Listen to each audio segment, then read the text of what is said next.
Yo, what is going on, everybody? Hello, hello, hello. It has already been a bit of a busy morning for me, and it's only going to get busier. So, this stream, just to give everybody a heads up, I'll probably have to hop off in less than 2 hours because I will be chatting with the guys from Nifty Arcade at that time. So, I will want to probably grab some food or something, or just a little break, stand up for a little bit between now and then. But I also have some cool stuff to tell you about this morning. But let me go ahead and say hello to everybody who's here. We got Harris Ochoa in the house. So Harris is saying, I tried my luck today. I bought 42 Rift Watchers packs from Hive Engine and got $270 worth of value. 3 gold foil summoners. Wow, very nice. You might roll the dice again. Very cool. How much packs are going on the secondary market for? How much again? I think it's like $4. I actually sold a bunch last night, and part of me wants to sell the rest of them because it's like $4 and something cents right now, which seems nice. And I can buy back my SPS. That's exactly what I did last night. I sold 50 packs and I bought SPS because SPS dipped. And we can take a look at those prices again. So Tim Hendricks in the house. Mabuhay, what's happening? Gather the magic. Everyone get great Rift Watchers drops. Wait, are the airdrops out yet? I don't think so. You bought them for 4.2. Okay, yeah, I sold them for like 4.3 yesterday. So, and I know they're kind of sitting around that range, so it's kind of nice.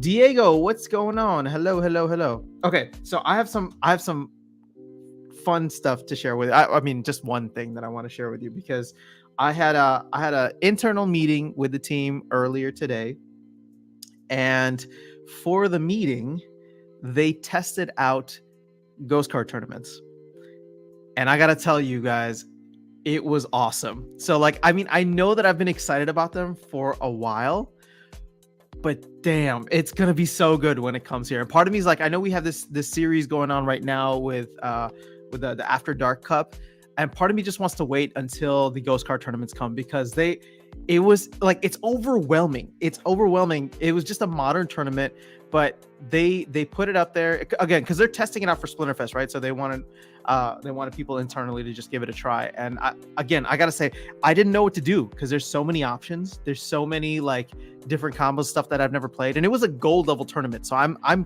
comfortable and familiar with gold, but I don't even know all of like the gold level cards. You know what I mean?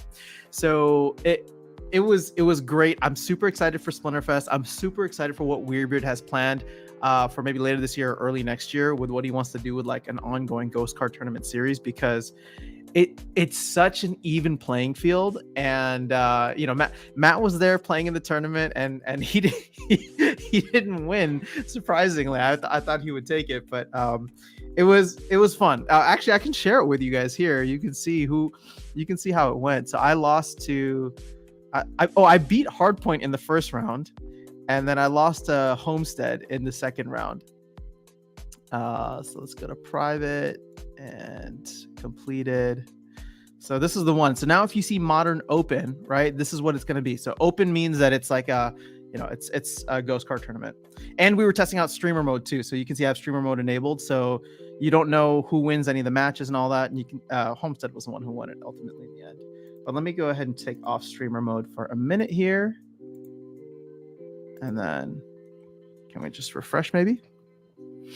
All right, let me catch up on chat. Thank you for that.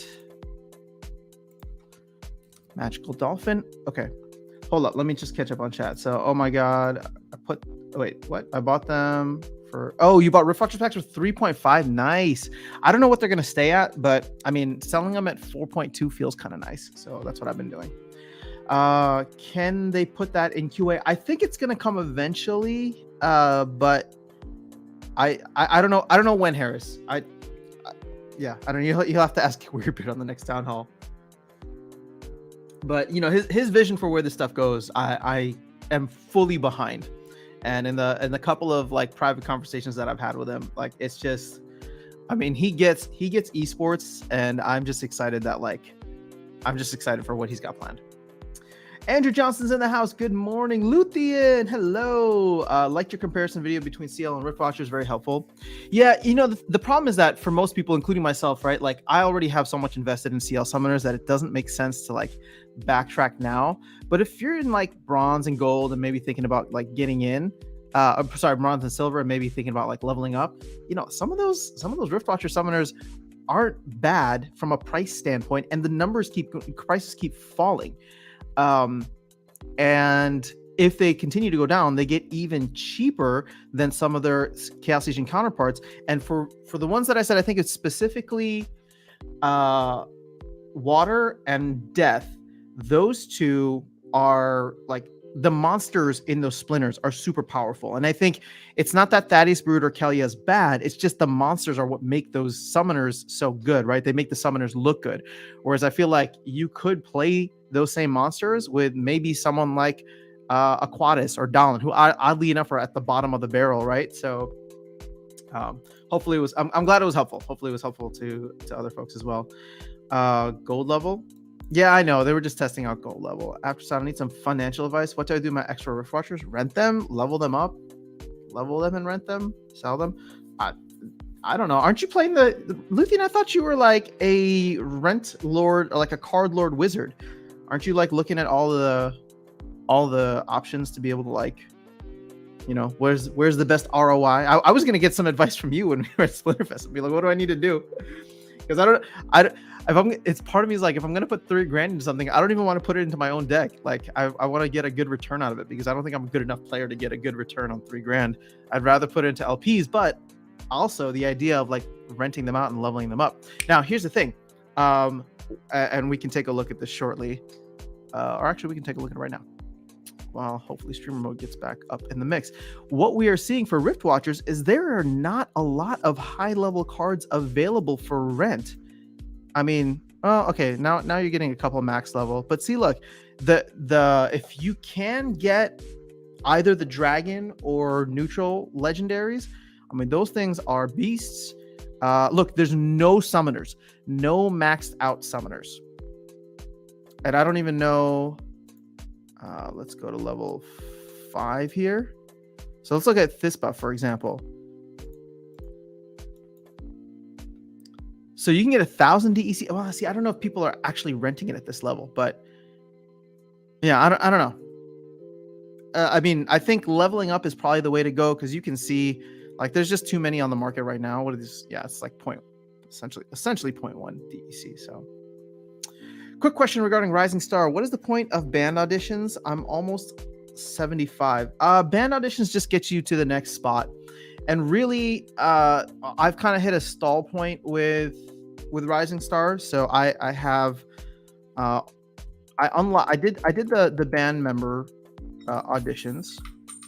Oh, if you guys don't mind, let me go ahead and throw in another music lesson.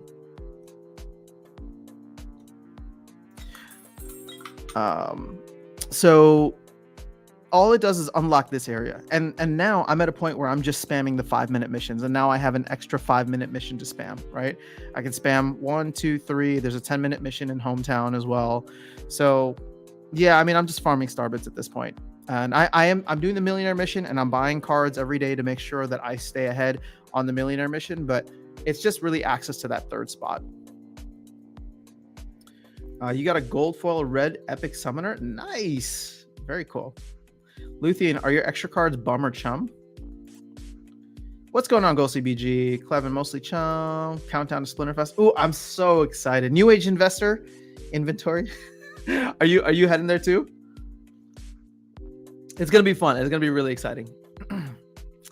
Rift Watchers are still relatively expensive, even to rent right now.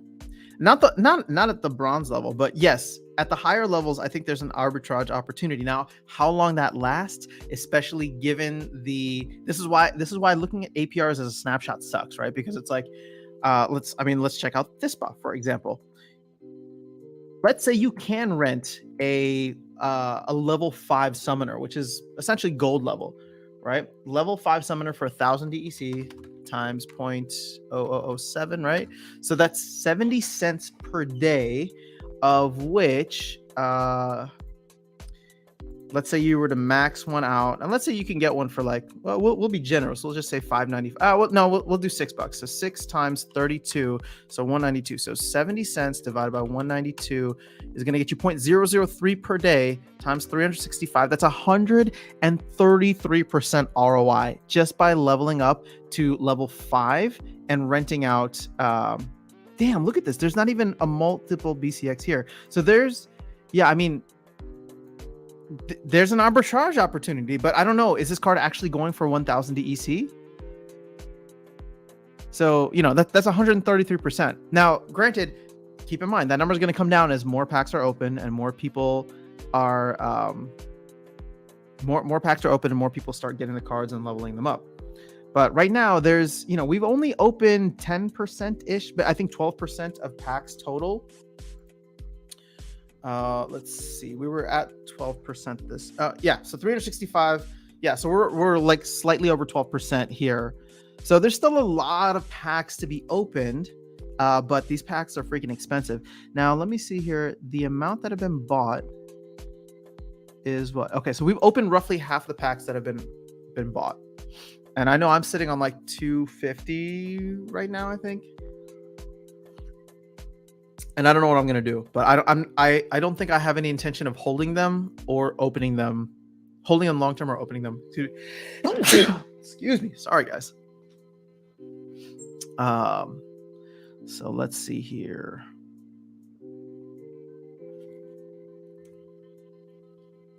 Oh, that was a big one.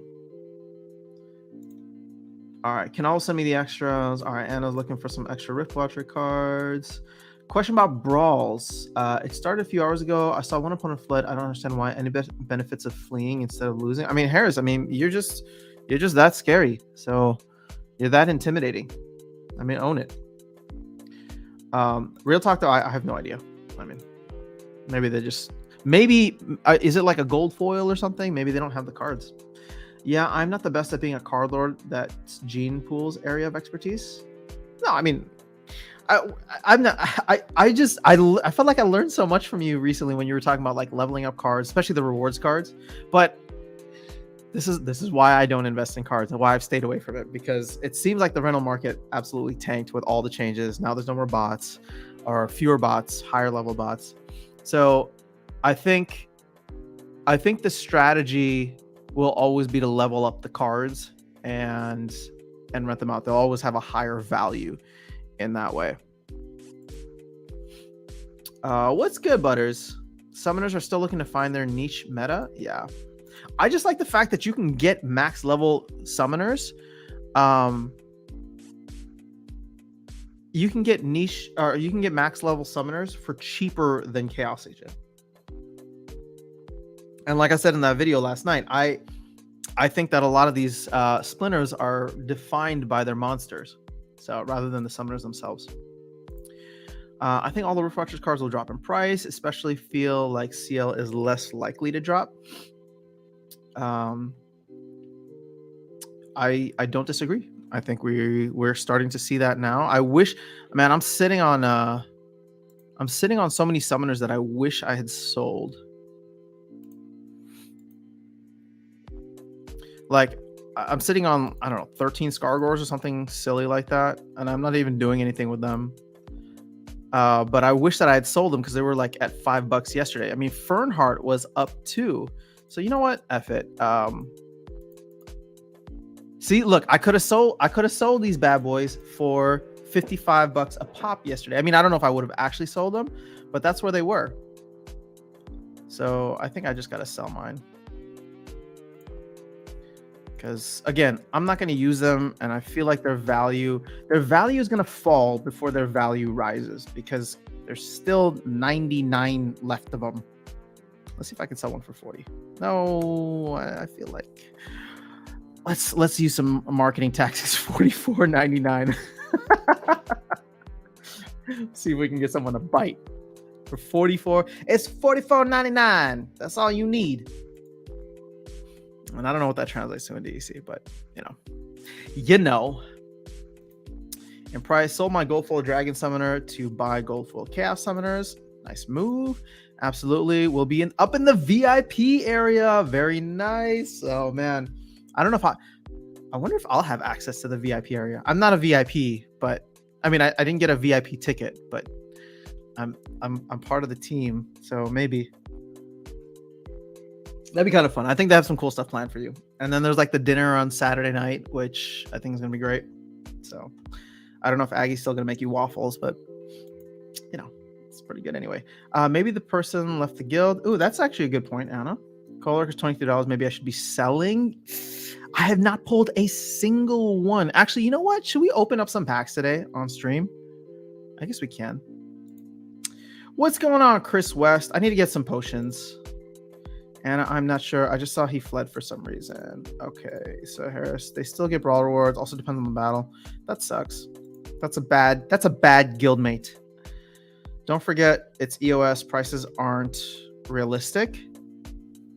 You're right.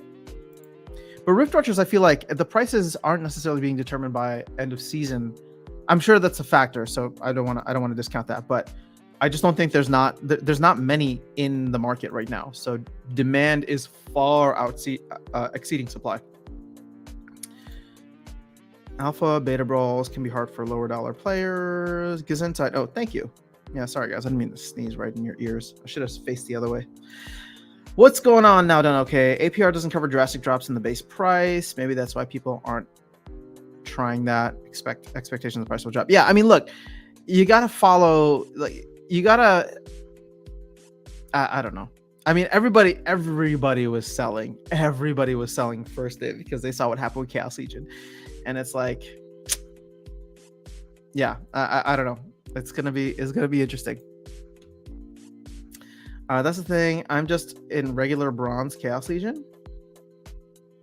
Nah, I don't know, Harris. Like I said, you're intimidating, so just own it. 40,000 accounts went back online today, I heard. Luthien spreading these rumors. What are you talking about? What you talking about, Willis? 40,000 accounts?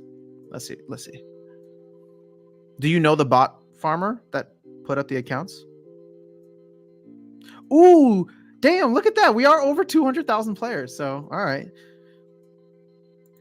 I stand corrected. Let those rumors spread. 200,000 accounts. That's pretty crazy. I wonder. You know what I'm scared of? Let me be real for you guys, with you guys for a second, because I don't.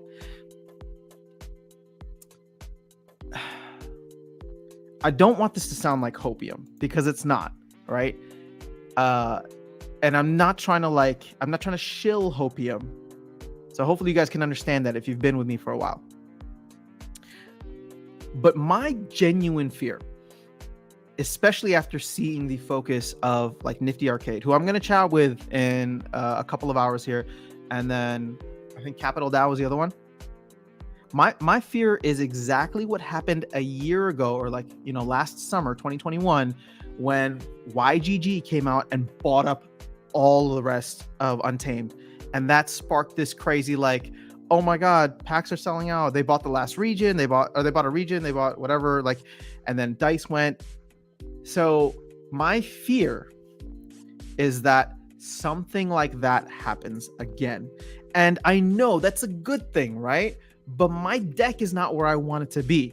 So it's a genuine fear for me that I don't want for at least a couple of months. And part of me is looking at it now saying, like, I don't want to look back and like regret the fact that I was able to grab some of these cards, right? But I don't think there's going to be some massive, like, the community's tapped out, and I don't think that we are going to get like, oh my gosh, one of the, you know, Ali Straza's streams hits big, or we get another influencer or something like that, where it's going to be like this gradual but like increasing slope of you know, where essentially. So think about let me put it this way. Think about the node sale after the Rift Watchers pre-sale sold out. You could have still bought one because you had time. It didn't sell out for you know, a couple of hours at least. Tranche 1 is what I'm talking about. So you had time if you could move capital into the game, which, you know, thankfully I was able to do for what I wanted to get. But what I'm talking about is completely different than that. I'm talking about you wake up one day and all of a sudden 13 million chaos packs are sold and everyone's like, oh shit, right? Because a guild or a capital DAO or whatever, like some major investor just came in and they're like, yeah, I'll take 3 million, right? Like, yeah, sure, I'll take 3 million and then I'll have Nifty manage it. I'll have YGG manage it. And like, you know, that's my legitimate fear. And again, I this is not to spread hopium or to like, you know, make you guys FOMO into packs, because I'm not even doing that. It's just a legitimate fear that I have of like, I'm going to wake up one morning and then, you know, Aggie's going to make some announcement and be like, oh, we just onboarded another guild that has 20,000 real people in it and they bought 20,000 max decks, right? So like that would be insane to me. And I live in fear of that every night. Bot's definitely back. My rentals are fourfold. Ooh, nice. Okay. So Luthien, you might be able to get away without having to level them up then. The people who made the best returns are the people who sold on day one, except summoners. Those are priced too low out the gate. Yeah, some people were able to get $3 summoners, which is impressive. Are you going to get a VIP ticket, Luthien? Open them. Should we open some packs? I do want to open a couple more. Rentals for Rift Watchers seem like a good proposition.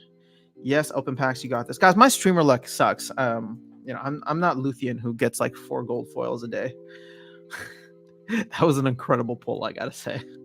Yo, Ashley with a pack hype. Someone said something about that in Mavs chat. I didn't verify, but I believe it because realm prices are up today. Fair enough. All right, bring the hopium. Also, it was Neil who said it, and I trust him. Neil's a cool dude. Who made champ this season? This guy. Nice. Congrats, Butters. I have no packs to open, so LOL. Want to live vicariously. Fair enough. All right. I need to buy some potions, though. Rift is awesome. Love the changes. I got no packs either. I sold a gold of floors for $80. Nice. I would love that. If you're out of position when the game takes off, the only person to blame would be yourself. You've been here long enough and place your bets. How much do you make renting your deck on average? I don't know. I haven't done it in a while, because I like playing. But actually, it's not even that I like playing. I would love to rent out my deck, but I don't think I can claim node rewards if I'm not earning any SPS. I don't know if that's still a glitch or not, but I'm afraid to not try it because I claim those node rewards every day and then I sell them. You see the voucher prices are below 40 cents again? That's me, baby. Sell them all. Sell them all. We don't want this garbage. There's nothing else coming up soon. Actually, no, I'm just trying to make back the returns of what I put in. So, no VIP for me. Can't afford it. Oh, no, Luthien. You bought too many Rift Watcher packs. Maybe you should sell your Rift Watcher packs then. Or your Rift Watcher cards and buy a VIP ticket. I'm keeping my Chaos Summoners, but we'll be getting all Rift Watcher monsters. Fair enough. Fair enough. Luthien, also, you are, I mean, you're gonna be on stage Sunday, so maybe you'll have some VIP access. I don't know. We'll see. I mean, you're not gonna be able to go to the dinner, but I think, I don't know. I mean, people are gonna know you there, so you know, whoever's like manning the VIP stuff probably be like, oh my God, Luthien, yeah, please come in. And if they're just like, oh, sorry, you can't come in, then that's when you got to pull out the, excuse me, do you even know who I am? Do you see these headphones on my head? Like, you need to contact somebody because this is unacceptable. That's when you pull that out. All right. And yes, you need to wear your headphones the entire time you're there.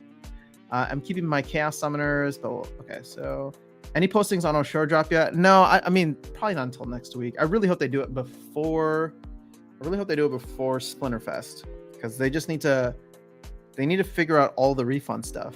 But you earned no SPS yesterday and was able to claim my node rewards. Wait, why didn't you earn any SPS? Did you just rent your cards out? That's very unlike you. I'm not selling until $25 vouchers.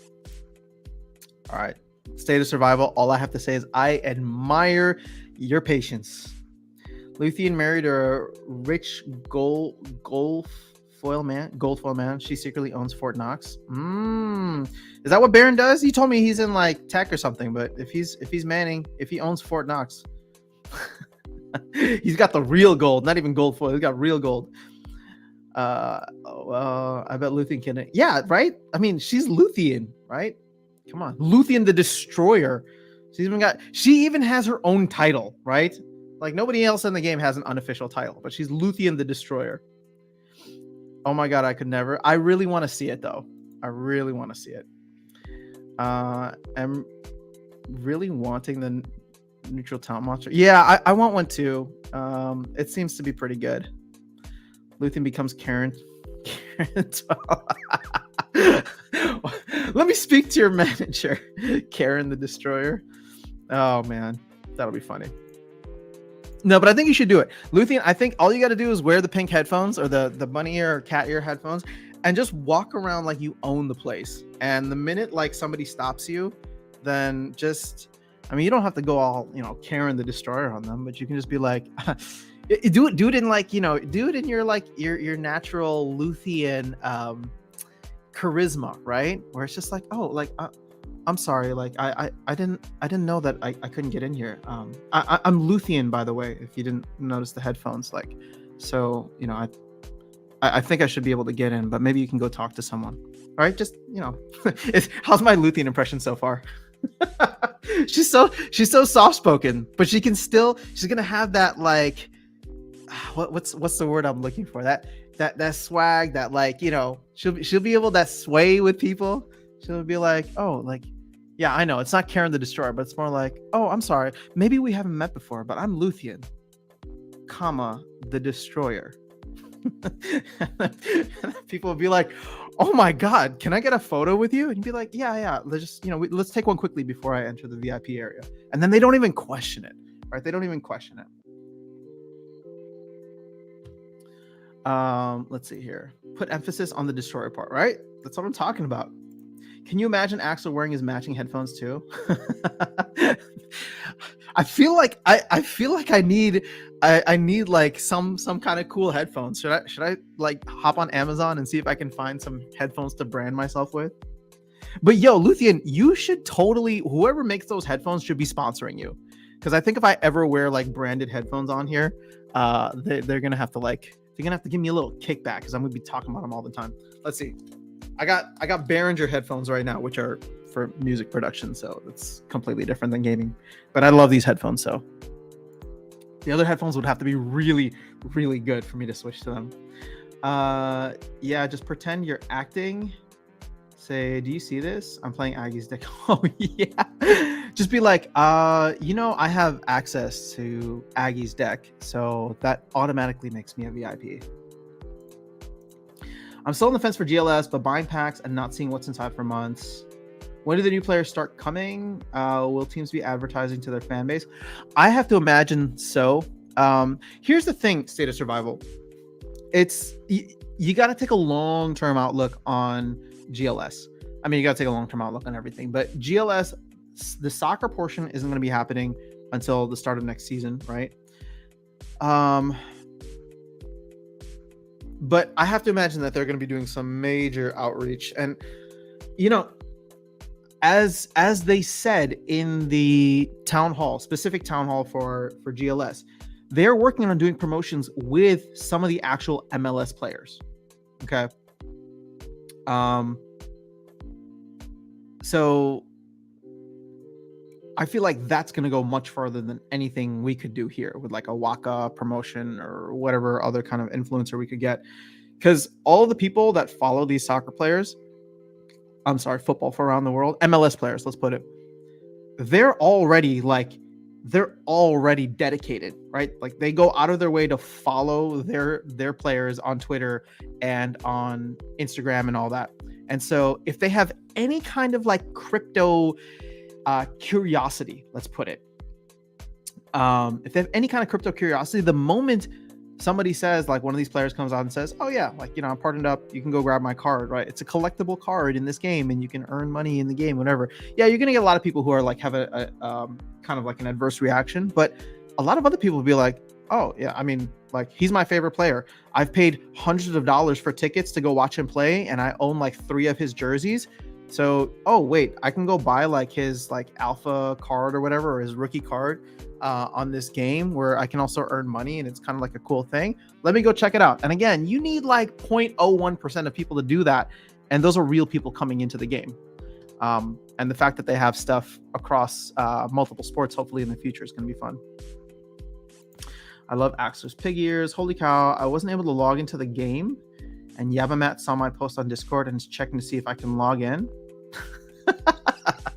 That's awesome. It was actually okay. Oh, I didn't even get to talk to you guys about the tournament this morning. It was super fun hanging out with, and I know I'm flexing the fact that I was able to hang out with the team, but they do these like weekly happy hours where they go over stuff. And today, what we did was essentially test out the ghost card tournaments.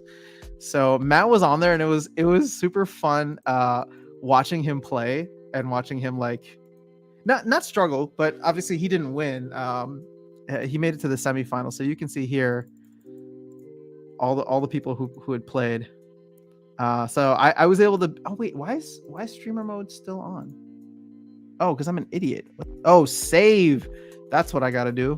I just exited out last time. Like I own this place. Thanks for the Rift Watchers pack.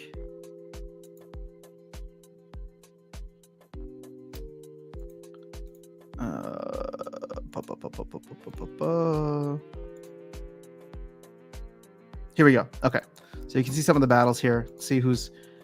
I beat Hardpoint 3 games. Rybro was there. Homestead Hacker. He eventually went on to win the entire thing. Khan was there. See, I was too busy playing to even see who else was like in the mix. Rondon was there. That was fun. Because Rondon kept talking trash too. And then I think Matt. Oh, let's see. Wait, who won the second one? So I lost to Homestead in this round here. Matt beat Tim. I don't know some of these people. Khan lost as well. Let's see. Round 4. Clements beat Steam Dan. Homestead beat Nickel Bunker. Oh, this was a fun round because Ron was talking so much trash to Matt, and then Matt crushed him. That was great. And then Homestead went on to win. So technically, I look at this and I say that I have a claim. I have a claim to potentially be second place in this tournament because I did lose to the champion. So there's an argument to be made that I could have beaten everybody else that Homestead beat. But it was fun. And as I said, in case you missed it earlier, so we were testing out ghost card tournaments with the team, and I was excited for this already because I thought that it was going to be such a game changer, but actually experiencing it and literally the analysis paralysis to have the entire modern set open to you and being like, I don't know what to pick, right? I don't know what to pick was incredible. So I'm just so bullish on the tournament space coming up, and I don't know when it's going to go live for everybody here, but I know that Weirdbeard has some pretty big plans, so that's super exciting. All right, so gotta love how helpful the devs are. The game is amazing. He is so cool. Yeah, Matt's fun. I can't log in on Brave browser for some reason. Chrome is fine. Sometimes I have issues. I just end up restarting my entire computer. Although listening to the sentiment of everyone, I get the feeling we're coming close to the end of the bear market. Oh, level up life. Spreading that hopium. I think we still got a leg down, but again, see, like it's easy for me to be contrarian because it's like I win either way, right? But I don't think the macro economy has settled down at all, and I think we're still in for a lot more pain. And I do think that trickles down into. I do think that ultimately will trickle down into crypto and specifically Splinterlands. Now, can Splinterlands do its own run like Axie did last year? Maybe. Oh shoot, Nifty Arcade's already messaging me. Wait, I got like another hour, right? So let me message him back. It is.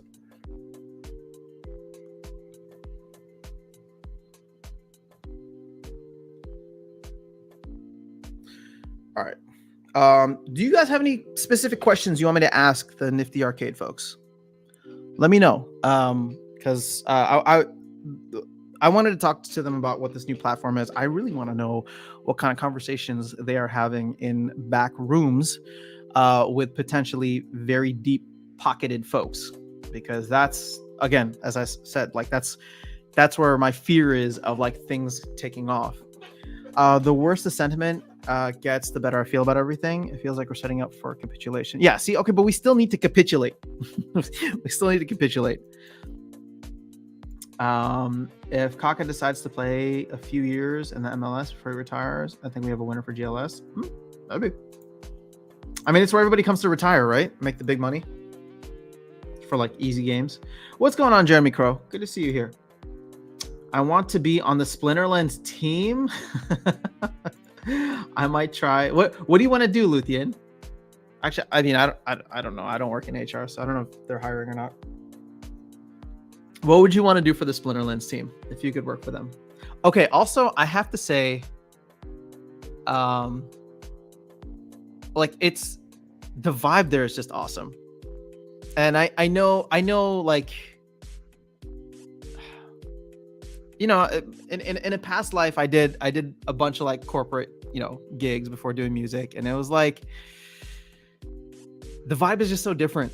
Like, you know, it's kind of, and hopefully they won't mind me saying this, but it's like Aggie comes on to, like, you know, they do like internal town halls, which I get to attend every once in a while. I'm just a contractor, guys. Remember, I'm not like a full-time employee. I just do some music, and sometimes I get to attend some cool things.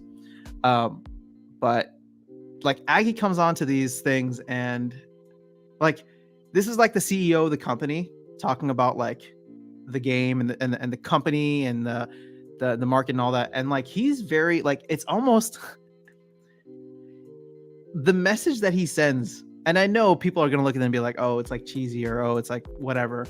But it's literally like, you know, here's the problems that we see in the world when it comes to like the money issues, the printing issues, inequality, all this stuff, and how he like genuinely in his heart believes that, you know, crypto can solve a lot of these things. And then he wants people to really be able to pursue what they enjoy doing and to be able to change their lives in like better ways. And he wants people on the team to like, he wants it to be a place where people like enjoy what they do, right?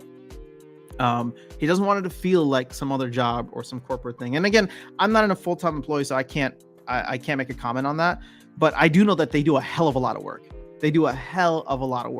Right? These guys are just like the people, the coordinators internally that I get to speak with sometimes. I mean, especially with like Splinterfest and all the changes and the devs, like they're just slammed with so many things, and they put in a lot of effort. And this isn't your typical 9 to 5, right? Like there's people all over the world that are working on this game. And so it's not like there's just this one, you know, one office where everybody comes into during the same times and then they clock out. It's just like, I don't know. It's really incredible to see. And I will say that it's an absolute honor to be like a part of it, because that was never my intention, right? Starting this channel was never my intention. I was like posting like Fortnite videos on here for fun earlier. And then all of a sudden I'm just like, oh, the community on YouTube for Splinterlands is kind of cool. And then making this song for you guys, right? Making Chaos is Here was for you guys. And then, you know, one conversation with Nate led to, oh yeah, I mean, I can do more. Sure, why not? So this has been like one of the happiest accidents of my life, and I've really enjoyed it. And I just got to say, big shout out to the team. They take so much shit, and they don't get everything right. So sometimes that shit is justified, right? And I will totally stand with the community on many of those things, but I cannot deny, especially after seeing a lot of the inside workings, that there's a lot of hardworking people there that just want to create the best type of experience in game.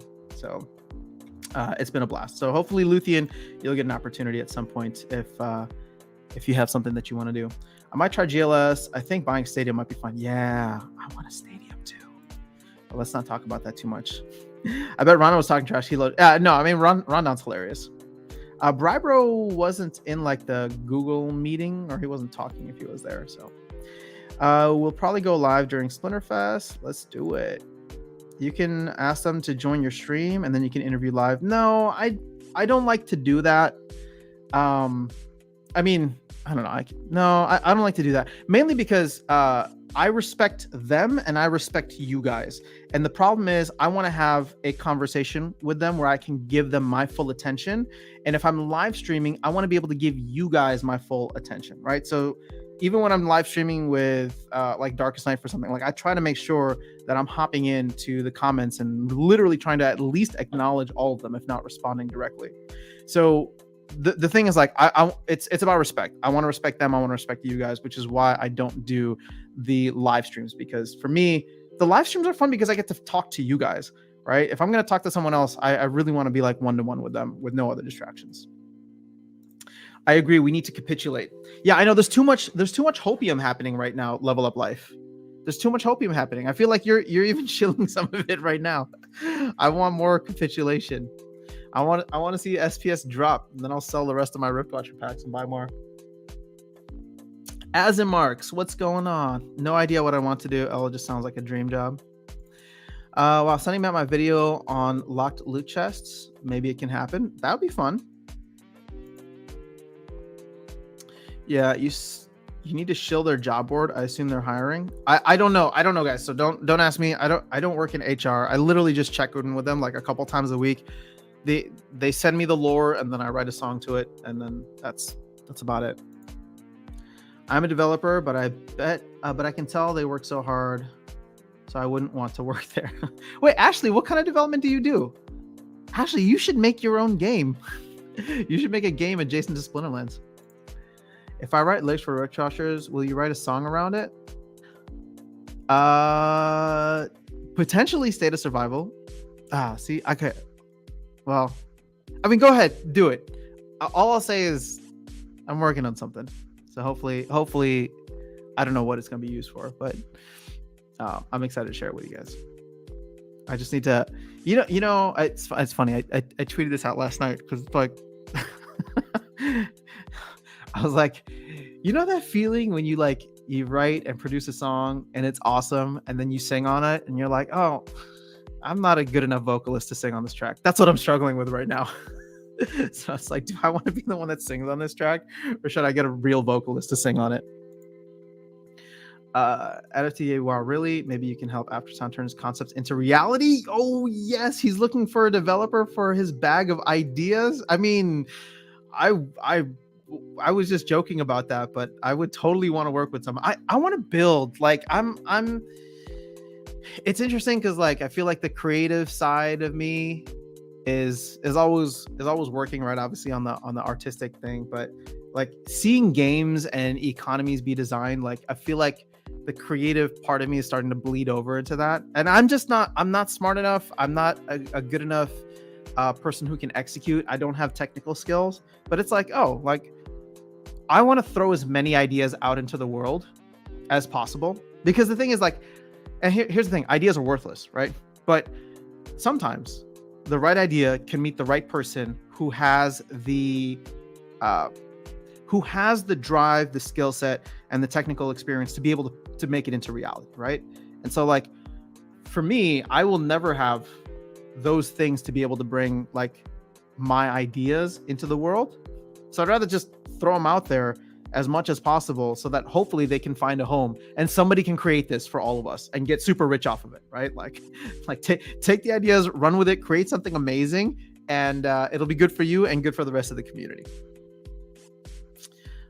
Depends on his ideas. I only have around 2 years of experience. I'm still a newbie. What languages, Ashley? Jeremy Crow. I meant Ghost Card tournaments will probably go live during Splinterfest. Oh, gotcha. Okay.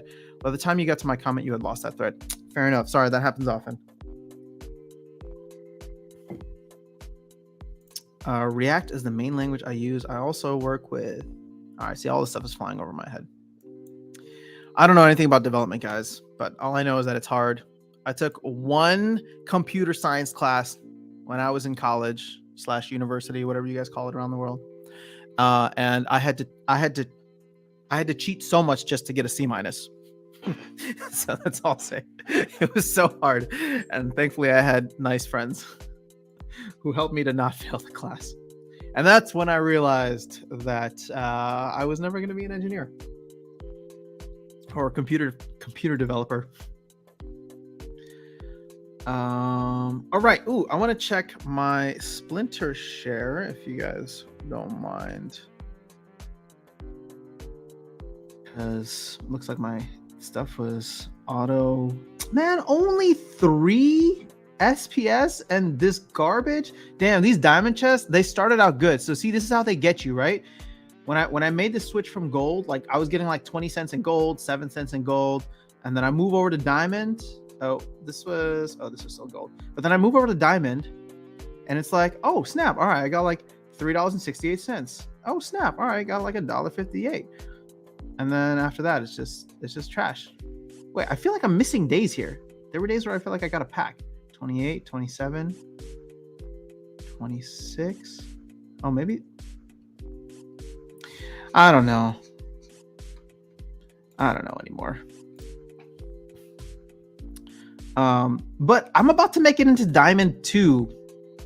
I mean, I keep struggling to actually get and stay in there, but I'm getting a lot of help right now still, even with my lower mana summoners or my lower level summoners. Let me be very real about this with you guys, because Darkest Night just keeps sending me stuff that he doesn't want to use. I don't know why. Oh, it's just his Yasik. So Yasik has come in really handy for me, and I haven't even used Elemental Phoenix because I'm playing Modern only. But Magnor, Yasik, Jin Inferni, these guys have all been pretty good. Wait. Oh, and yeah, Countess Sinesh. These two, fun at the highest levels. But I have been able to win a lot of games without it. Okay, so see, this is the Ghost Card tournament. You can see I was like using max level or gold level kitties and Yodins and all that. I even tried a Dalin just for the hell of it. Oh,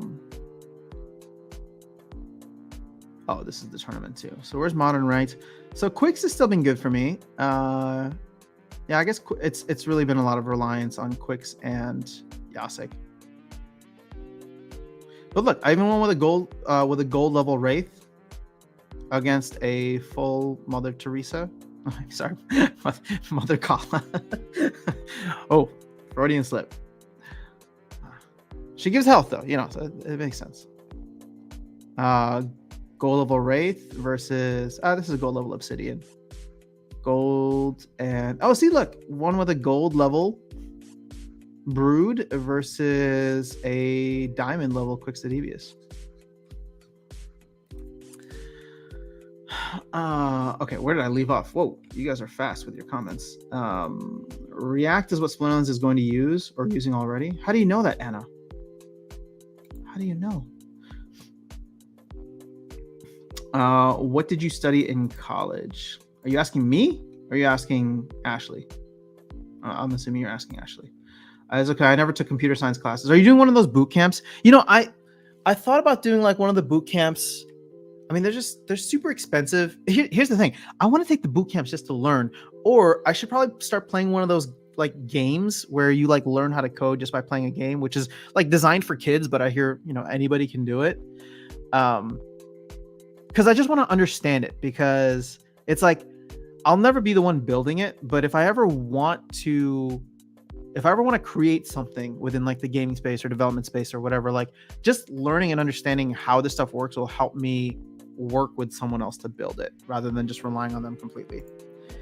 Yeah, I heard that, Anna. Oh, okay. So not that I didn't believe you, Anna. I was just curious. Dev here as well. Anyway, no React though. What kind of development do you do, Anna?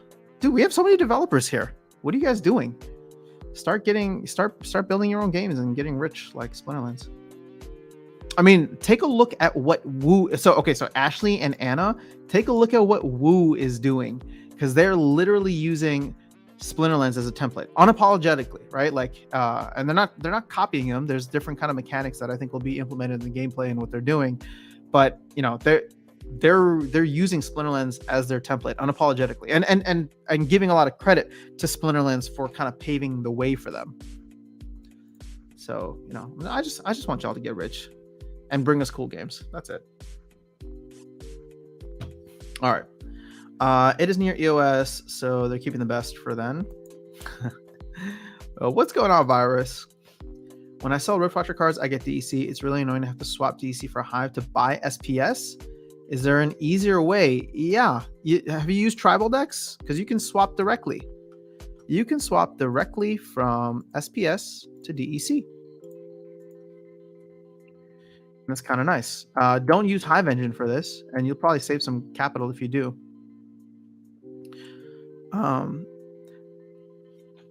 There is a fee though, but usually even with the fee, I end up with more on tribal decks a lot of times because the spreads on Hive Engine can be kind of annoying, and that's just how exchanges work. But I lose a lot with Yasik. I know, but you lose in style, right? I know I lose a lot with Yasik too. Rewards getting into trash. What do you mean? Mother Teresa. Yeah, I know. I don't know what I was thinking, but that card just reminds me of Mother Teresa. And one more dev here. Seems there's quite a few of us. All right, Pedro, Ashley, Anna. I expect you to come up with Splinterlands 2.0. I expect you to release land before Splinterlands does. That should be your challenge. Oh, sorry, my hip is killing me. I've been sitting too much today, and I'm already gonna sit a bunch more for the chat with Nifty. Although that shouldn't take too long. It's gonna be like 30 minutes, I think. They're busy guys. Mother Teresa. You guys really like that one, huh?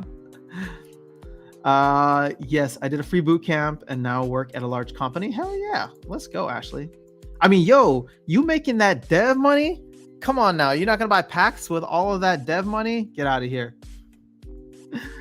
I'm asking you. Oh, what did I study? Okay. I studied... I graduated with a degree in economics. And then I don't know that I've ever used my econ degree for anything. But what, oddly enough, I loved it. I loved especially the higher level classes. It's just so fascinating to me, which is why I think I gravitated towards crypto when I further started to understand Bitcoin, right? And the value proposition that Bitcoin has and how the money system works and how it's totally broken. And then more specifically, why I love Splinterlands, because the game is cool, right?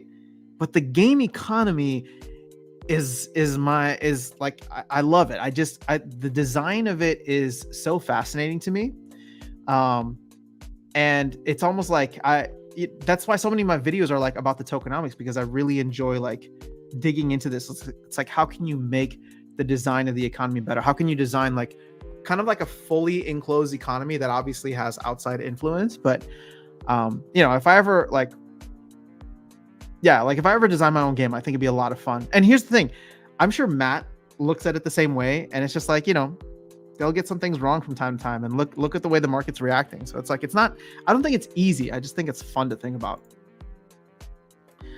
You can swap DEC for SPS and Hive Engine, but I'm not sure what the fee. Yeah, so the fee on there is free, but the thing is with Hive Engine is like the token or Hive is the token, right? So you need to swap the Hive first and then out, which I think they're trying to avoid. Check out Generation USA free dev bootcamp. All right, thank you, Ashley. I will check that out. No fee for Hive Engine swap. Cool. I know there is very similar value I give and receive. Yep, I like tribal decks. It's easy. They charge a fee, and I think it's like 0.25%. It goes to liquidity pool providers, so I think that's fair. C+ dev here as well. Virus, come on, man. Okay, you all got to do something. Y'all got to do something. Make a cool game. You do buy cards. Yeah, I guess you didn't buy packs, right? You were waiting. You've been waiting to see how the market shakes out. Smart move, by the way. I'm doing the same thing. I'm still an idiot that bought way too many packs. And I did it on stream, which is just embarrassing. International Travel Channel is in the house. I'm a bit late today. Nah, not at all. The party starts when you walk in, to quote my girl Kesha. Have you ever met the quant in Splinterlands? He's the guy that does all the math for the algorithms. If you like economics, that is the one guy to speak with. I have not. I hope he's there at Splinterfest. It'll be fun to chat with him. Man, Splinterfest is going to be... So who's at Splinterfest? Maybe, I don't know if I should like open this up, but who's going to be at Splinterfest? I definitely want I definitely want to like hang out with you guys and see you. The only problem is, it's gonna be so. I'm gonna be so tense on both days. I'm gonna be so busy and so tense. But it'll still be fun to hang. All right, let me see where the market's at.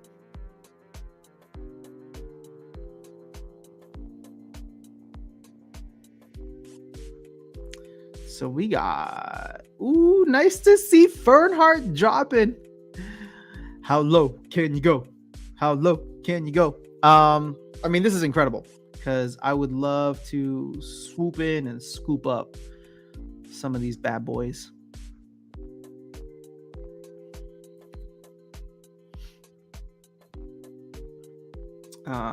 Today I have made another trip around the sun. God, I'm old. Nah, man, age is just a number. I mean, I know, like, age, sometimes you feel it in your bones, but age is just a number. Happy birthday, Randy. Go ahead and post your IGN. I'll send you something. Maybe some other folks will too.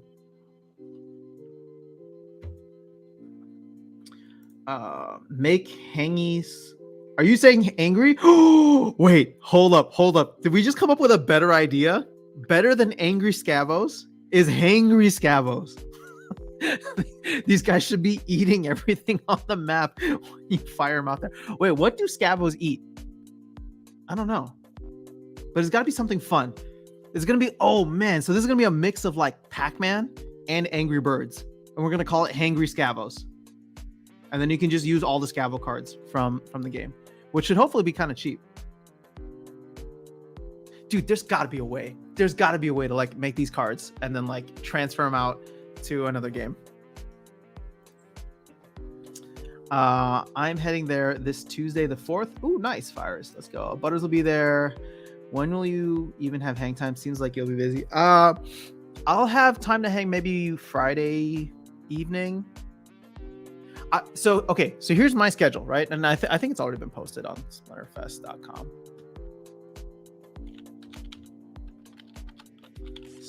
You know what? Why don't I just open it up here?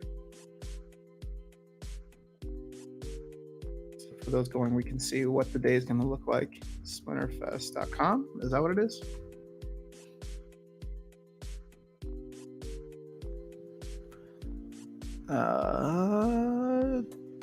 Tournaments, event guide. Where is it? So it opens at 11 on the 8th. Opening ceremony, intermission. It's gonna be eye candy, land, rift watch. I'm just excited to like attend a lot of these things. Splinterless tower defense design deep dive. I think you guys are gonna get some cool information from this. Actually, they've already talked about a lot of stuff. Creative, the coming rebellion. So we're gonna hear more about rebellion. And there's gonna be a GLS thing. Oh, I want to watch this. Damn. I'm gonna be busy at 5. And then entering Praetoria, that'll be a good one. And then here's yours truly. I guess they wanted to put Jin Renova. So I'll be up there for a bit. So here's the thing. Since I'm going at the end of the day, I can't relax beforehand. I'm just gonna be like all tense and making sure like everything's gonna go to plan and all that. So, but afterwards, I think it's just going to be, so it's going to be a VIP dinner for those who have the VIP ticket, but people will just be hanging out in HyperX. I'm just going to be hanging out. So if y'all are there and want to chill, Saturday night is going to be the place to be. And I'm staying at Luxor too. So the venue closes at 11 or 10, but you know, and we can just hang out and do some stuff. And then what's happening second day? Oh, this is when they're doing the town hall. Okay. So town hall first, and then the tournaments, which are going to be pretty intense, but it'll be fun. Boom, boom, boom, boom. All right. Andrew's going to be there at the Luxor. For those on the East Coast, stay safe. Oh, yeah. I didn't even check. How are y'all doing with Ian right now? Happy birthday. Scavos eat chicky nuggies. What are chicken? Are those chicken nuggets? Or are they? Aren't you vegetarian, Luthien?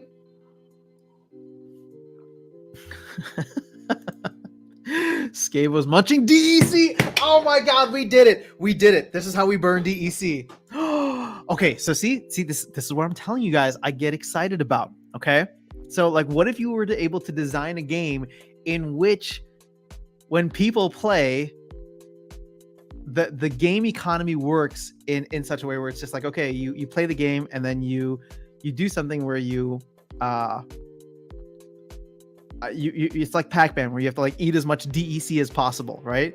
But then what the game does afterwards, after like you play and win or finish your battle, whatever it is, finish whatever you do,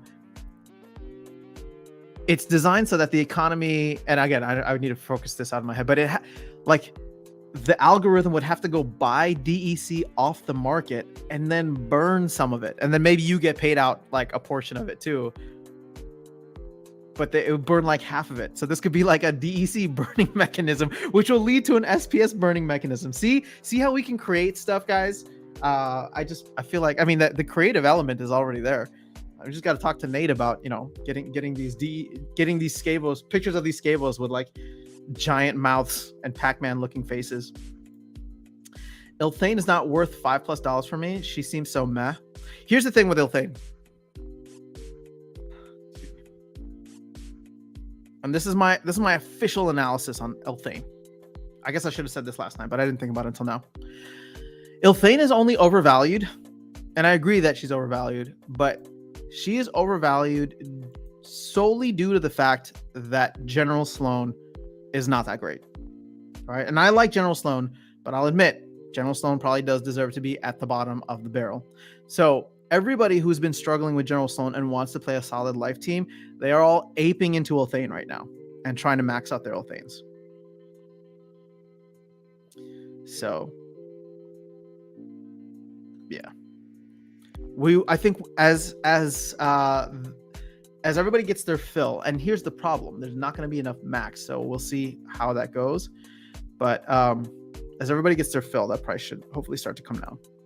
They eat Venari. Venari sounds like a fancy dish. I already have Flappy Furious Chicken developed. Oh, there we go. Virus. Yeah, Virus is bringing us some cool stuff. Just need to find time to get it on a site. Or maybe see if Axler wants it for his site. I'm excited. Let me know when that comes out. We'll be playing that here on stream. Thanks, Luthien and Ashley. Oh my god, you're going to use Jinrin Nova. I mean, I don't know if I could pull off that luscious hair of Jin Renova. I need to get like a wig. What doesn't close, bro? It's Vegas. Yeah, you're right.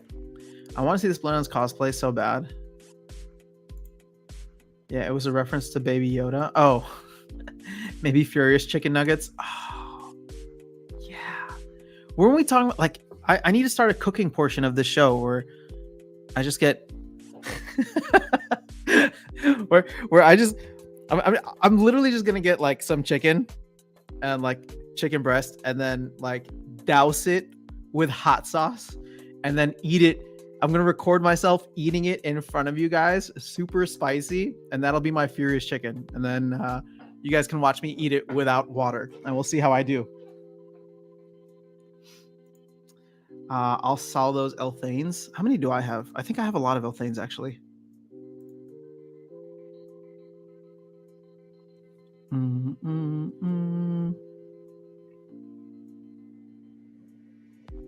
Come on, internet.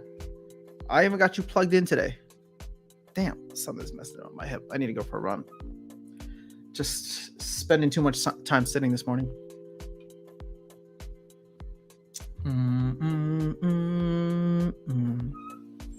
Oh, I might have to sign off early, guys. All right, but seriously, come on, internet. AT&T, I'm calling you out. Or is there maintenance today?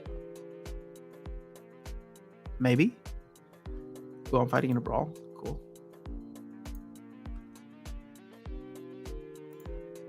I have 9 Ilthanes? Oh, that's cool. What do I do with them? Wait, isn't 9? How much do I need? I need 10 for level 3? Hold up. Wait. How much is level 3 Ilthane renting for? Oh, there's not even one out there. Well, I could get between 24 and 500 for it, maybe.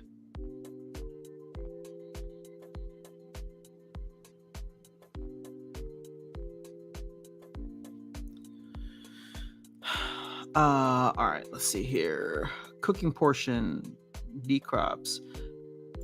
Oh, that'd be fun if D-Crops got into the mix. I should just wear parts of 4 different costumes. Hold a pickle. I like that one. Dress up as a Rooney. I got most of my costume ready, I think. Or my cosplay stuff ready, so that'll be fun. I've never done cosplay before, but you know. Also, I'm not going as a specific character, so there's that. Ready? I'm ready for lunch. Me too. Doing ramen with peanut sauce and stir-fry veggies today. Also very nice, Luthien. Now you're making me hungry. I'm going to end the stream even earlier than I was planning to so I could eat lunch. Eat lunch before the guys come on. Making a roast beef sandwich. Oh. I wish I had some tofu to throw in it, but I'm all out and can't buy groceries since we're leaving for Vegas the day after tomorrow. Oh, yeah. You're in one of those clean the fridge kind of phases, right? I guess I'm going to need to do that soon. Although, I'm going to go grocery shopping today. I don't leave for another week. So, makes sense. Wow. Potential $45. Sell them and get Rift packs again? But then I have to pay for potions. Oh, speaking of potions, when are we going to open some packs? You read my mind, Harris. Or you incepted me. I don't know. Oh, do I really want to open more packs? Do I have enough potions to open one pack?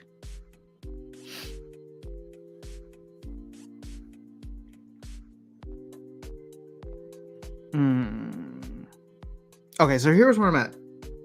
I need to open 50 more chaos packs because I want to get down, or 51, I guess. I want to get down to 250 and then just sit there and then potentially buy more whenever the run-up happens. Because right now, these 51 packs aren't doing anything for me. They're not earning me airdrops. They're not earning me anything. Oh, you know what? Set a timer for 50 minutes. Gotta make sure I don't miss the call with Nifty Arcade. Especially if I'm like out there gorging myself on lunch because you guys are making me hungry. So I guess I should buy 100 packs. Sorry, potions enough for 100 packs. But I really like not having to pay for packs. I'm just not earning enough potions anymore. Cause yo, these potions ain't cheap, even with a guild discount.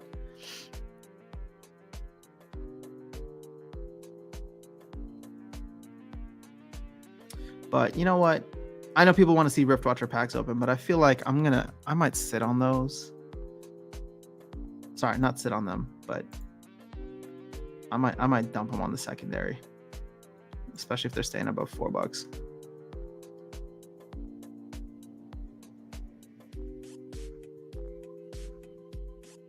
Because here's the way I look at it, right?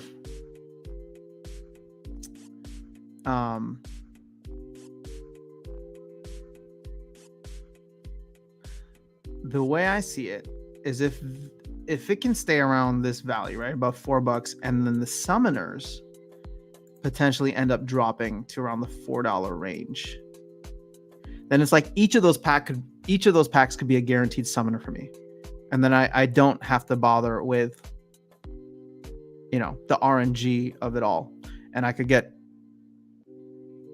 essentially almost get maxed out summoners, or at least the ones that I want. 250 packs would be 250 BCX, and then I'll just go in on the legendaries whenever things cool off. Does that make sense? Should I do that? Is that a good idea? I mean, I can skip Dallin, I think. Here's the thing. As much as I love Aquatis, I can probably skip Aquatis too. So the two ones that I think I would want out of these out of these 6 are Fernheart and Thispa. Because I feel like these would get the most utility right away. The fact that I have Grandmaster Wraith makes me feel like I can wait on Elthane for a bit. And I don't have a maxed Yasik yet, but I think putting the money in towards a maxed Yasik rather than Skargor would probably be better.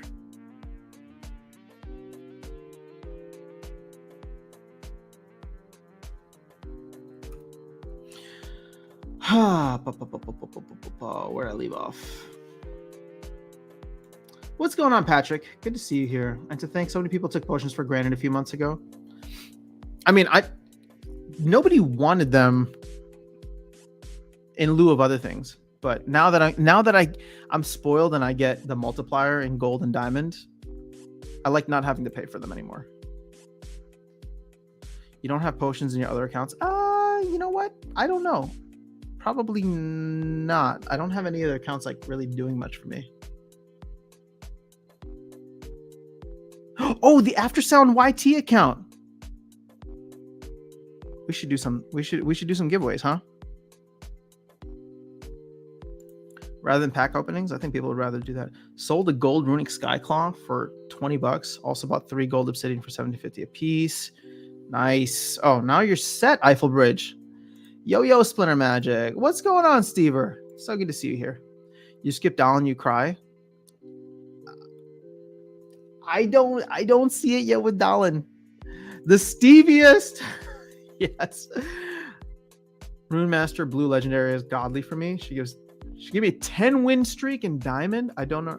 Is it Rune Master Kai? I think there's Kai and Flore and Atuat. That's what I remember. Yeah, Rune Master Kai.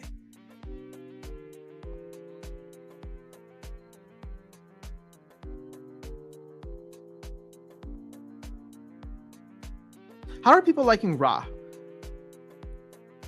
I know people were excited about him, but he's clearly in the bottom half. I like Runemancer Kai as well. I think I sold the only one. I think I've opened a couple of them, but I sold a bunch.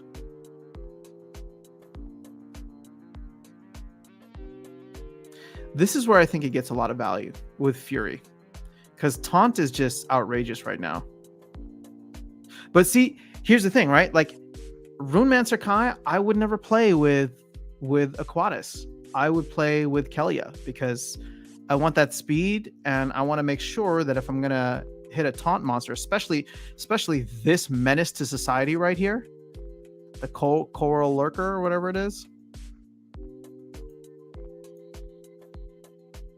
I want to make sure that I can hit it, like actually hit it.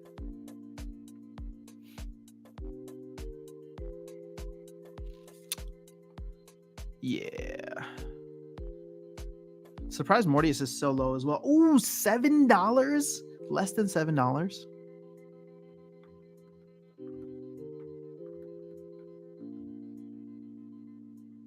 How much DEC do I have right now? 209 times 0.0007. Is that what? I have $146 worth of value from selling cards. So I didn't nearly make back the amount. But the question is, do we want to go? Oh, DEC's falling. Sad day. My DEC just went undervalue, so maybe we don't.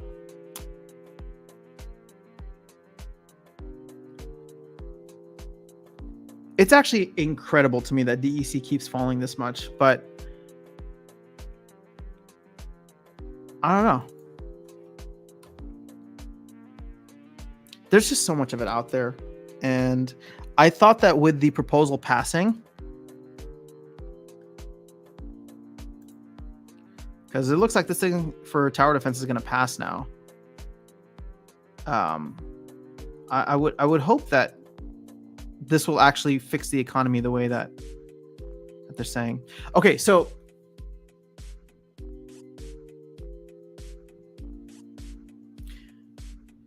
I need to make a correction. or clarification, because in one of recent videos I was talking about how I wanted them to shut off the pools, right, for DEC. Like, so all these ones that are paying out a ton of DEC, like 70 million DEC. But it sounds like our burn rate is actually very similar to that 70 million. So the only problem is that we need to get from 6 billion down to like 500 million DEC overall. And that's going to take a long time. Now, that's why I think the team is so hyped on like tower defense being a way to lock up a ton of DEC in the company coffers, where then it won't be out there. So not that I was ever against this passing, but even more so now, I think that it's the right move, because ultimately I get the argument to pay out DEC, right? Something stable for liquidity in those pools. And the thing is, like, it can't be a long-term solution. You need to have something that's ongoing. You need to have some kind of faucets, which I wasn't in agreement with at first, mainly because I was being very short-sighted about it, right? I was like, we need to get to par or peg as fast as possible. But the thing is, it's like, you can't, I mean, if they did something where they said, okay, we're going to shut it off for 6 months and see what happens, right? We shut it off and replace it with SPS rewards. I'd be okay with that, because then it's like, okay, well, we need to eat through this DEC, but you will need to turn it back on at some point. And maybe not at the levels that it is right now. Maybe 70 million might be too much. Maybe in the future it might be too little. Who knows? But, the fact that we're burning roughly around the same amount makes me at least rethink my position on it. Because I wanted them off completely for the rest of time. But that might not be the move right now. Boom, boom. Look at my ECR. Look at that. We're above 90% again. Let's freaking go. Look at how I'm so patient. I do my battles for my chest, and then I stop playing like a good boy. But you know what? We're at end of season now. So I think what I'm going to do is, if I can get into Diamond 2 for this, I will stop playing Diamond.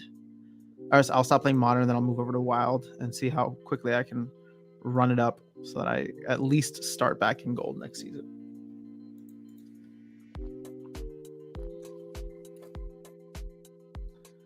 Oh, whoa. Sorry, I didn't see all of the chat here. And my test down is solid, but only because other death summoners are kind of weak. Fair. Have they fixed Cripple? I believe so. Atuat sucks. Yeah. Death has a lot of strong cards that with any buff get better. So this is my argument last in the video I posted recently, Steve, where it's just like, I think both Death and Water have very powerful cards that if you don't want to spend on Thaddeus Brood or some of the other summoners, Dahlan might not be bad, because you'll still get powerful monsters in the mix that you can level up. They did fix Cripple. The best with Dahlan, people will wake up soon. Rot is slow. You have to protect it. Bro, I burped. Yeah, you literally said yeah at the same exact moment. Jinx, you're excused. You saw the rant video from Luke Plays that for Tower Proposal, they should not give any perks for the game. I'm a fan of Luke. So are you saying that you support Luke's rant? Or that you... I don't get what the last sentence means.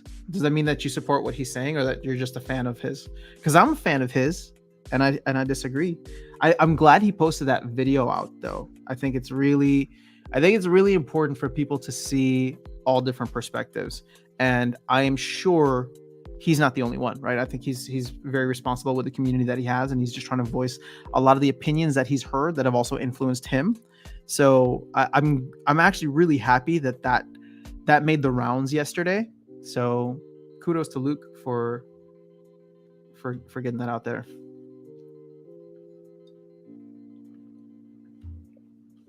And here's the thing, right? Like I can disagree with Luke, but also like respect his opinion. Because he's not wrong, right? And I think that's the important thing. He's not wrong, because this is something that's prevalent in a lot of games. And we're probably all drinking the Splinterlands Kool-Aid right now, where we believe that, okay, since it has a Splinterlands label attached on it, it's probably going to be good. But It may not be, right? And you are taking a risk for that. And why should you be getting paid more? And the argument of like it going to the whales, and that's I guess where I disagree, right? Like they ran the pre-sale to help fund the game, and for me, it's like, yes, the whales are going to be earning it right now because the people who bought or are holding a lot of packs are going to earn. At the same time, I think it's important to be able to reward early adopters, the ones who are supporting the development of the game in the first place. And again, I know I'm biased, but I do have a lot of faith that the Splinterfest team will deliver a solid experience, as opposed to like other games out there where you don't know the teams, they're not doxed, they don't have a good track record. So, in that sense, I understand where he's coming from. And to be honest with you, I wouldn't care either way. Like if it failed, I wouldn't lose any sleep over it. Like it would just be something that's like, okay, community spoken, doesn't really matter to me. I only have 25 packs, but if it passes, I can see the benefits, and I want early adopters to get rewarded. I want the pool's already allocated, so this is like 6 to 8 months. We're just getting it early. But I want early adopters to get rewarded. I want there to be an incentive to fix the economy with people buying up tower defense packs and not burning the DEC, but also grabbing or just taking it off of circulation. Should there be a future proposal that you should be awarded bonus SPS if you win a battle and have not lost any of your monsters in the battle? I would love that. I would love if there was like a flawless victory. I think somebody named it a while back. Like if you get a flawless victory, so none of your monsters die, then I don't know if it's like awarded bonus SPS, but like how there's bonus on the battles. So that'd be cool if it was like a 5% bonus. I talked about that Luke rant on Splinterfest TV last night. I also didn't agree all the way, but got how he felt. I mean, the thing is, so okay, with Luke, I think his comments about gameplay and making a fun game are very spot on, right? Here's where my fundamental disagreement with him comes, because he came on and like clarified. There was like a second video last night.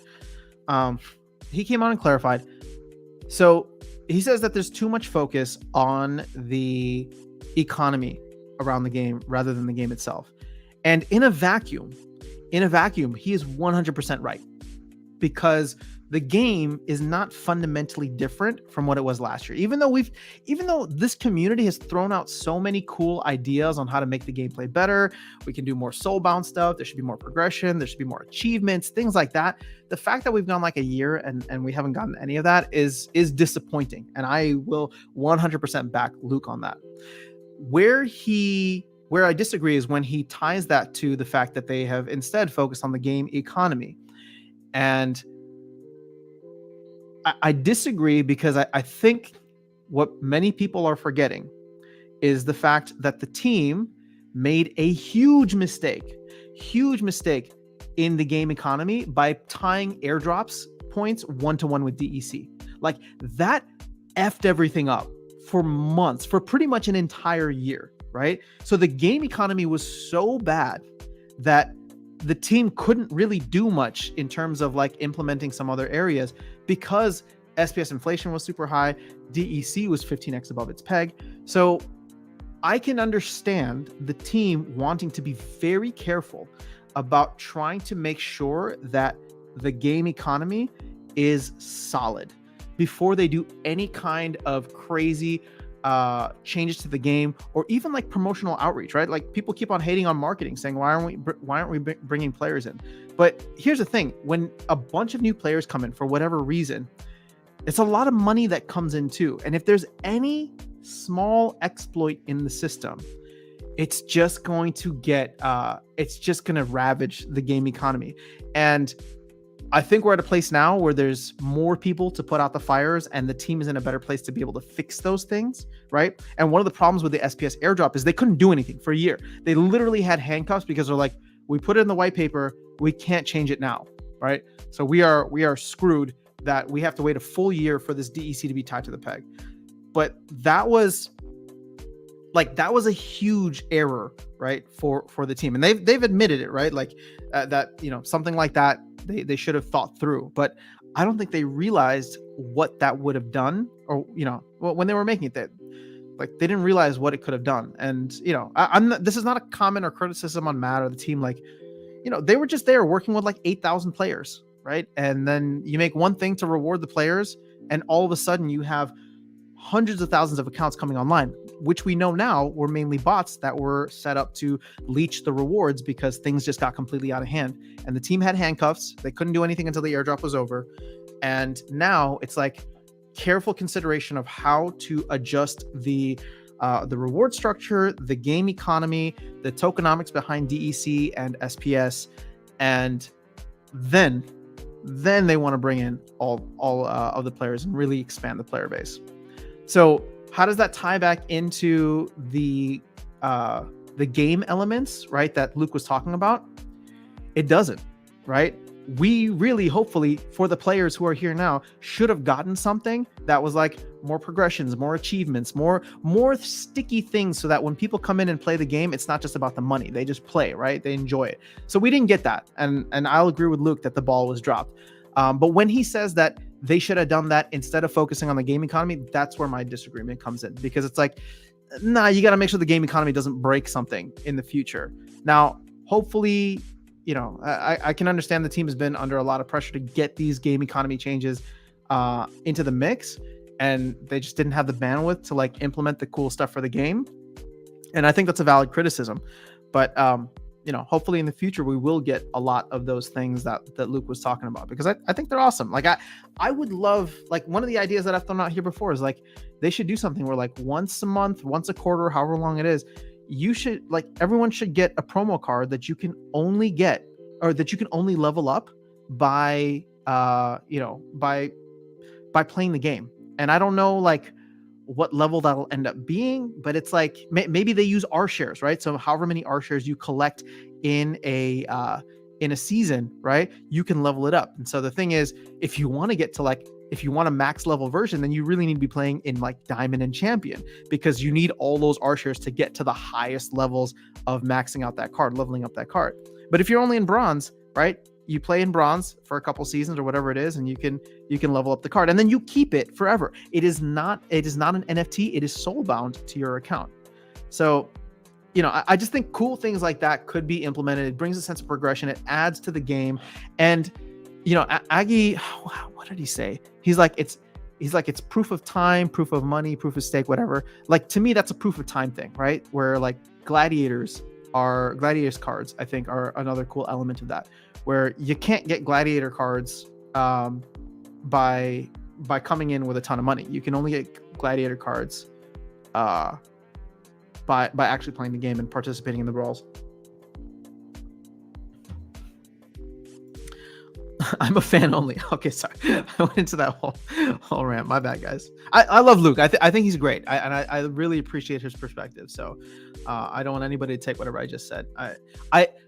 What I love about this community, and hopefully other people can understand too, is like I hope we can be at a place where we can have, you know, a lot of civility and agree to disagree in many cases, while still respecting the other person's opinion. I think he had a lot of valid points, but what ends up happening is when you do it in a rant style video the way that he did, whereas he got so emotional. When you do it in a rant style video, a lot of that stuff gets conflated together, when really they should be bucketed out as like, okay, here are a couple of different thoughts that I've had, places that the ball was dropped, places that could be improved, places that were done well, right? So, but you know, if here's what I appreciate the most. Emotion and passion means that you care, right? If Luke had just checked out, I think that'd be a worse situation for the game, because I'm sure there are a lot of players that have just checked out, right? They're like, yeah, like I don't care about this team, doesn't care about me, whatever, blah, blah, blah. So the fact that like he feels that strongly shows that he still cares. And I think that's way more important than if he hadn't posted the video and just been like, yeah, whatever. I'm a fan of Luke, but I disagree with a lot of what he said. That's totally fair. See, we can be fans of people and not agree. He had a second video. I did watch that too. Got 580 packs. I want it to pass. I hope it does, for your sake. I'm sure there are plenty of krills that invest in tower defense as well. See, there you go. So You know, there's a very prevalent. Let me be very careful here. Like, because it's not just crypto, it's not just Splinterlands, but it's this like eat the rich mentality, right? I think that's a coin that's termed for it. And the truth is that, like, I don't know. I feel like that's not the right. I feel like that's not the right perspective, and that's not the right battle. There will always be somebody richer than you, right? And somebody who has more money will always earn more money than you. That's just how it goes. And my example for this is that at the end of the day, this is a game, but it's also an investment, right? It's kind of straddling the line between the two. So if you were to look at an investment, and I always use Apple stocks of Apple share, or Apple stock, or shares of Apple stock as my example. It's like, if you buy one share of Apple stock, you're going to get what, $2 dividend, right? But if somebody buys 100 or 1,000 shares of Apple stock, their dividends are going to be way higher, and they'll be able to compound their gains faster and grow more, right? This is just, unfortunately, how economies are designed, right? With compounding, and specifically compound interest. The more you have, the more you earn, the faster you can grow. And that's just the basic law of the economy that we live in today. And I mean, this is why like Bitcoin is so fascinating to me, right? Because it's just a deflationary asset that doesn't grow. There's only going to ever be 21 million of them printed. But that's an aside point. So what I'm trying to get at here is that, like, a lot of the criticism that I see thrown around is like, oh, well, the whales will just get more, or the whales are the only ones that invested. But, you know, here's Matt Strat talking about Krills being the people that invested in tower defense. And just as I said, it doesn't matter whether you're a whale or a krill. If you are an early adopter and you went and supported almost blindly, because there's literally just concept art for the game, I want you to be rewarded for that. And I don't think, I don't think that there's anything wrong with you being rewarded 6 months early in a pool. I mean, I totally forgot my tower defense packs. The other day, I got a true flawless. Never hit a single monster. Woo, that's rough. I don't even want to comment on his video. You don't have to. What's the saying? If you don't have something nice to say, then don't say anything at all. My friend sending you a corpse. Oh, Luthien, the destroyer, destroying. I will put a bug in Aggie's ear at Splinterfest about future proposal of bonus for flawless win battle. Do it. The game will not bring in many more people until they fix mobile and make it easier for new players to come in and make a small profit. Right now, they have to dig out of bronze to make anything. Okay. You know, I wanted to do some math on this and potentially a video, but let's do it here with you guys.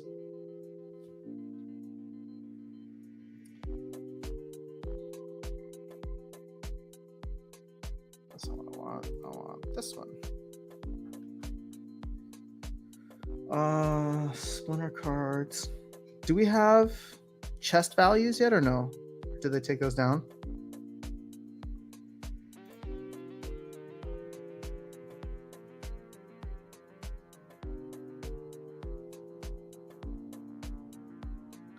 I guess this is outdated now.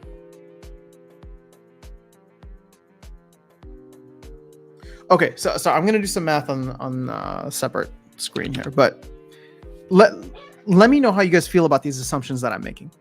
Okay, you're in bronze. Let's say you are in bronze just starting out. And I want to look at set value. We're going to completely ignore Rift Watches because it's a additional set and you don't need it. So, total set value is a little under $400 here. Now, do you need a maxed bronze in order to be competitive in bronze, maybe even silver? Uh-oh, we got our sponsorship back. Let me take care of this real quick.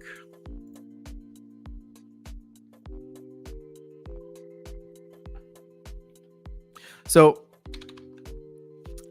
I would like to make the assumption that you don't necessarily need that entire thing.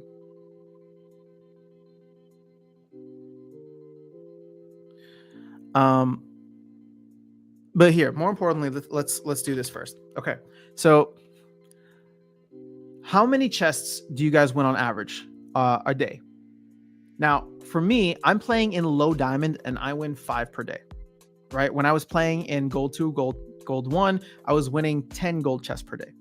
So I would like to believe that somebody playing even in bronze 3 can potentially win 3 chests per day. Okay, so that's the assumption that I'm making there. Sorry. They can win 5 chests per day. Okay, so 5 chests per day. 5 times 15 is 75 chests. And then they can also win, again, I'm making an assumption here, roughly 30 chests per season. Because as you can see here, I spent most of my season in gold, but I was getting diamond chests and I'm at 42 diamond chests. So I would say that you can get in probably 30 chests. So now we're at 105 chests per season, okay? And if I divide that by 15 days, that means that you're getting 12 chests roughly per day. Now, I'm going to assume that half of these are garbage, they're potions, they're merits, they're whatever. But let's assume that the other half are rewards cards. Let's also be incredibly conservative here and say that you get the worst of the worst of the worst. They're all freaking Venari Heatsmiths for a penny, right? So now times 0.5, and you're essentially getting 6 cents per day in value. So 6 cents per day. Now you multiply this, or you take this as your daily. Now we need to figure out our daily percentage rate. So fine, if you want to spend $400 and do a max level bronze set, right? Max level bronze deck just for CL. 0.06 divided by 385 times 365. That means that you're getting a return of 5.5-6% on your money every year. That's what your APR is for playing. Okay, but that's also, in my opinion, the lowest possible APR, because as somebody just said here, and I know I'm jumping ahead in comments, Virus is saying, level 2 CL summoners can get you into gold 1. So I believe that a max bronze deck can probably get you into silver, earning more and higher value rewards. Okay, because I'm assuming you're getting only commons. I'm assuming you're getting only 1 penny commons, but I'm sure there's going to be some potential gold foils in the mix. There's some rares, there's some epics, right? Throughout the course of an entire year. So the fact is that you can put money into a game, and this is what I'm trying to impart here. You can put money into this game, and just by playing the game, you can make at the minimum a 6% return on your money. Now, show me a Web 2 game where when you put that much money into it, you will earn 6%. Show me a Web 2 game that you'll earn anything, right? And again, of extractable value. Like maybe you'll have like in-game value that you can trade on a black market or something. So the point that I'm trying to make here is that even in a worst case scenario, you can still earn something. But again, it's going to be proportional to what you have. And I think the fact that all of the bronze players end up seeing diamond and champion chests open up with like thousands of SPS in it, it skews the expectations. And it makes people, one, bitter at the players who are high up, bitter at the people who have more capital than they do to invest. And again, it's not a like, yo, stay in your lane. It's just understand, like, if you put X amount in, that's how much you're going to get out, right? Like you're going to get something out, which I think still has value, because here's the thing that it comes back to. Do you like playing the game? Do you want to spend, hours of your time playing the game? Because if you don't, well, then this is a job for you. And a 6% return on an active investment, not a passive investment, but a 6% return on an active investment sucks, right? Throw that money in the S&P 500, throw it into a liquidity pool, throw it somewhere else. You'll get a better return in the long run. But if you enjoy playing the game and you're going to play this instead of Candy Crush, or you're going to play this instead of Fortnite, or play this instead of any other game, and you get enjoyment out of playing the game that will also reward you, to me, this beats many other games out there. But again, it's just a different perspective. Luke is spot on about not all rewards have to have value outside of the game. Yes, that's one of the great things he brought up. His point about not having to sell an organ in order to get into at least some of the promos is also valid. Yeah, I mean, it's whale food. That's how I just look at it. That'd be awesome. I definitely agree with you and Luke there with achievements. Achievements would be great. Leaderboards would be great. Like, it would be cool to have, like, who did the most sneak damage, right, this season, and they get like a title, maybe a title, right, or something in the game. That'd be fun. I'm a Krill also, Krill gang, tower defense role. All right, guys, I'm sorry, I'm gonna have to run soon, but let me catch up on chat here. And I'm sorry, I know we didn't get to giveaways or pack openings, but I will be back Sunday with that, hopefully. Tower defense proposal is yet another way they try to bolster the economy. The whales do benefit as a side effect. House raise DEC to peg. Yeah, that's what I was looking into. Did you know there's a new feature now with Archmage Reward Delegation? I did see that. I haven't done anything with it yet though, but I will take a closer look. Harris, thank you for the heads up. I think investors will invest in a game because of the number of players, but I don't think the players play a game due to the number of investors. It's a good way to look at it. Need to grow players and investors together. After sound, you want to trade my 4 Scargor for your 4 Fernheart? I actually don't think I even have a Fernheart, let alone 4. Yeah, I got 0 Fernhearts, so maybe 8. I play in gold 1 typically. Oh, you guys were talking about the chest. Okay, so you must be a really talented player. I don't see how level 2 is getting you to gold. You know, but here's the thing, Randy. I see bots getting into gold with level 2 summoners. Look at it another way. You earn 3 to 4 cents a day in bronze, right? How long does it take you? 30 minutes.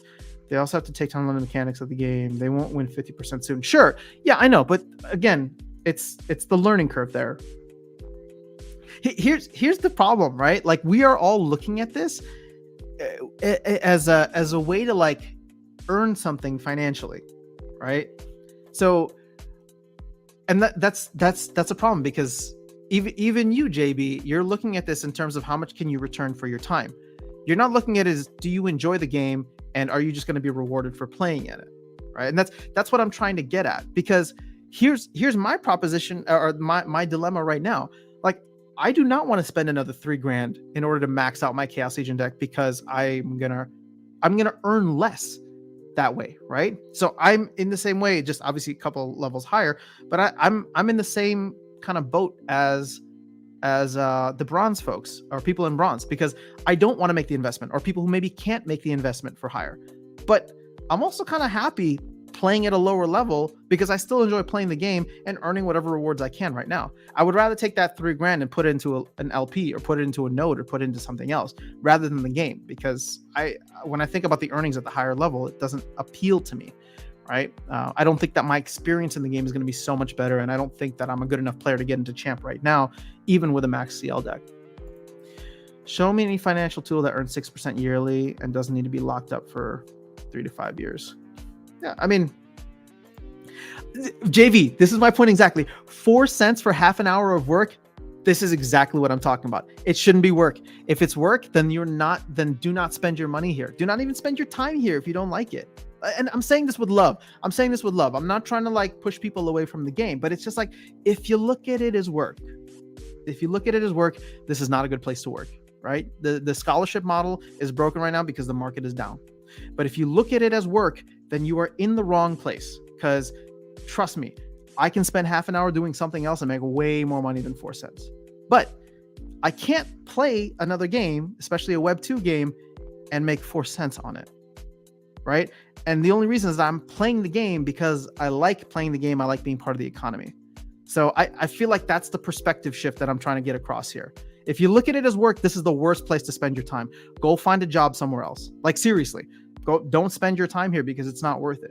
But if you enjoy playing a game that you don't mind checking in with, every day for a couple minutes or a couple of battles, whatever, I do believe you get rewarded. Again, 6% return, however you value that, but you do get rewarded, as opposed to any Web3 game or any Web 2 game. Now, your comment on mobile is 100% accurate. The mobile experience needs to be redone, because what I would want to see is when people are sitting on the train or at the doctor's office waiting room or somewhere where they would normally just hop into Candy Crush, right? Or Clash of Clans or something and do like a little battle, they would rather jump into Splinterlands because one, they like the game, but two, when they play Clash of Clans, they're not going to make a penny, right? When they play Candy Crush, they're not going to make a penny for their time, right? But they were going to play the game anyway. They were going to play the game anyway, but they're not going to make some kind of capital, some kind of return for the time that they were going to put in, right? If you're looking at it as a job, I don't know. That's the message I'm trying to get across. So hopefully that makes sense. It doesn't help that many of us are able to get up as high leagues. Yep. I got level up cards, but still get smacked. Yeah. I picked up a dime in a parking lot of a restaurant the other day, and I realized I made more than I did in the past 2 days of SL. Yeah, man. I mean, again, if you're looking at the returns, don't put your money into a deck. Put your money into the liquidity pools. Do your research, right? Put it into something else that will make more money. If you're here to make money, there's better options. There's better options than playing the game. Archmage can bring a bronze deck to gold. Yeah, I know, it's crazy. Also, the game is a lot less fun not being able to play in Diamond anymore. Bonds are now 9%. For those who don't like Skargor, you should pair him up with the Koa Lurker. Speed tank for the one. Oh, yeah, that Enrage is probably fun. I want to burn new players and rinse newbies. What? Oh, I want to bum new players and rinse newbies. I don't know what that means. Morning, Al Rashid. I'm actually just about to hop off now.